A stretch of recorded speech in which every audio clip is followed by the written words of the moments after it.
میرے بھائیوں، ہم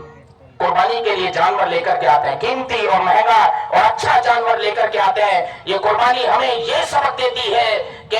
بھئی اللہ کی راہ میں ہم اپنا مال محبوب خرچ کریں، اچھی چیز خرچ کریں۔ اسی لیے اللہ تبارک و تعالیٰ نے قرآن کریم کے چوتھے پارے میں اللہ نے فرمایا لن تنالوا البر حتى تنفقوا مما تحبون، لوگو تم نیکی کو نہیں پہنچ سکتے، جنت میں داخل نہیں ہو سکتے جب تک کہ تم اپنا مال محبوب اللہ کی راہ میں خرچ نہ کر ڈالو۔ تو میرے بھائیوں، یہ قربانی ہمیں یہ اللہ کی راہ میں اچھی چیز خرچ کرنے کا سبق دیتی ہے۔ اور میرے بھائیوں، یہ قربانی ہمیں یہ سبق دیتی ہے، یہ قربانی کا تہوار مال محبوب ہی نہیں، اچھی چیز ہی نہیں، اگر ضرورت پڑ جائے تو ہم اللہ کی راہ میں، اللہ کی بارگاہ میں اپنی جان کو بھی قربان کر سکتے ہیں۔ میرے بھائیوں، جس قربانی کی ہم یادگار مناتے ہیں، جس قربانی کے ہم یادگار بناتے ہیں، اس قربانی میں ایک باپ کو یہ حکم دیا گیا تھا کہ وہ اپنے جوان بیٹے کو اللہ کی بارگاہ میں قربان کرے، اور باپ بیٹے کے درمیان میں جو گفتگو ہوئی، اللہ تبارک و تعالیٰ نے اس گفتگو کو اتنی اہمیت دی کہ قرآن کریم میں اللہ نے بیان کر دیا۔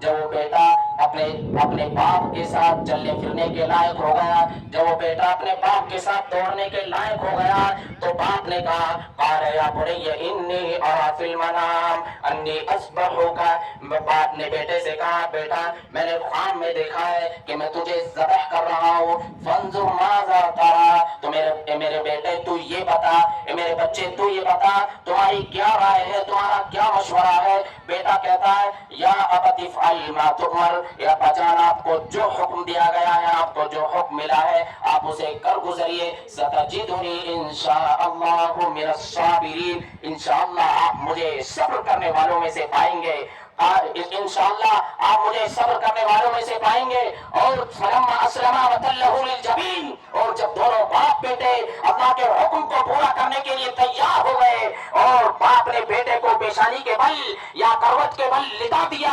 آسمان سے ندا آئی ونادیناہ یا ابراہیم قد صدقت الرؤیا انا کذلک نجزی المحسنین، ابراہیم آپ نے اپنے خواب کو سچا کر دکھایا، اور ہم اسی طریقے سے ہم محسنین کو، نیک لوگوں کو ہم کسی طریقے سے بدلہ دیتے ہیں۔ یہ بہت بڑا امتحان تھا کہ جو آپ نے پورا کر دکھایا۔ تو میرے بھائیوں، اس قربانی کی ہم یادگار مناتے ہیں۔ یہ قربانی میرے بھائیوں ہمیں اپنے اندر سے عیبوں کو ختم کرنے کا سبق دیتی ہے۔ آپ جانتے ہیں کہ قربانی میں ایسا جانور نہیں چلے گا جو ہم اپنے دل سے شرک کو، بغض کو، حسد کو اور مسلمانوں کی عداوت اور نفرت کو اپنے دل سے نکال کر پھینک دے۔ اپنے دل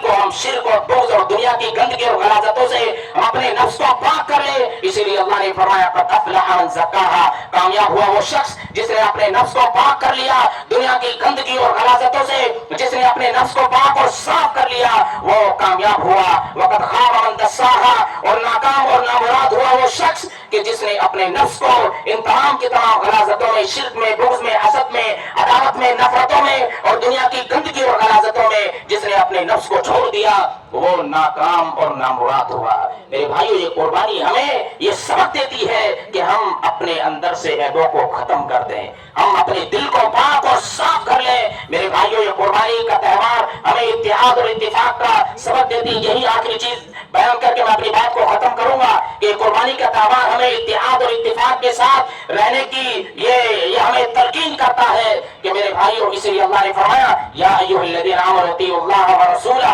ولا تنازعوا، ایمان والو تم اللہ کی اطاعت کرو، رسول کی اطاعت کرو، ولا تنازعوا، اور آپس میں بٹو نہیں، آپس میں اختلاف نہ کرو، آپس میں جھگڑے نہ کرو،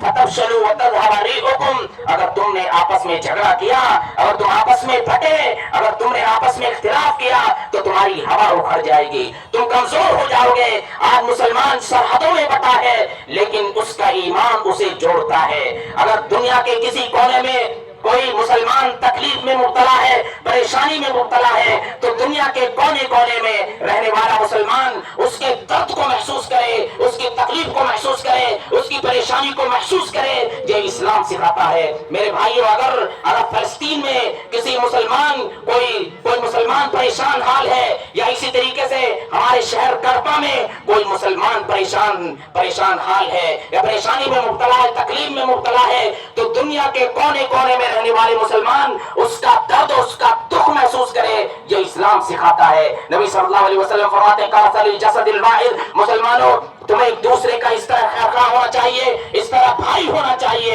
اس طرح ہمدرد ہونا چاہیے کہ جس طریقے سے ایک انسان کا جسم ہوتا ہے، انسان کے جسم میں کہیں پر کوئی کانٹا بھی لگے تو پورا بدن اس کے درد کو، اس کی تکلیف کو محسوس کرتا ہے، آنکھوں سے آنسو بہنے لگتے ہیں، بدن میں بخار آ جاتا ہے۔ میرے بھائیو یہی اسلام سکھاتا ہے کہ آپس میں بھائی چارے کی الفت اور محبت کے ساتھ، ہمدردی کے ساتھ، اتحاد اور اتفاق کے ساتھ میرے بھائیو ہم زندگی گزاریں، آپس میں لڑے نہیں، آپس میں پٹے نہیں، یہ گھر کی لڑائی میرے بھائیو چھوڑ دیں، لیکن جب باہر نکلے تو سب کے سب ایک ہو کر کے نکلے۔ ایک بن جائے، شاعر کہتا ہے ایک بن جائے تو بن سکتے ہیں کرسی پہ مبیں، ورنہ ان بکھرے ہوئے تاروں سے کیا بات کریں۔ تو میرے بھائیو ایک قربانی کا تہوار ہمیں اتحاد اور اتفاق کے ساتھ زندگی گزارنے کا سبق دیتا ہے، الفت اور محبت کے ساتھ سب کو مل جل کر کے ساری لڑائیاں ختم کر دیں اور مسلمانوں کی عداوت اور نفرت آپ کے دلوں سے ختم ہو جائے، ان تمام ایمان والوں کی محبت آپ کے دل میں بیٹھ جائے۔ میرے بھائیو یہ قربانی کا تہوار ہمیں یہ سبق دیتا ہے۔ میرے بھائیو وقت اس بات کی اجازت نہیں دیتا کہ اور چیزیں آپ کے سامنے بیان کی جائیں۔ رب العالمین سے دعا کرتے ہیں کہ رب العالمین ہمیں صحیح طریقے سے قربانی کو ادا کرنے کی توفیق عطا فرما۔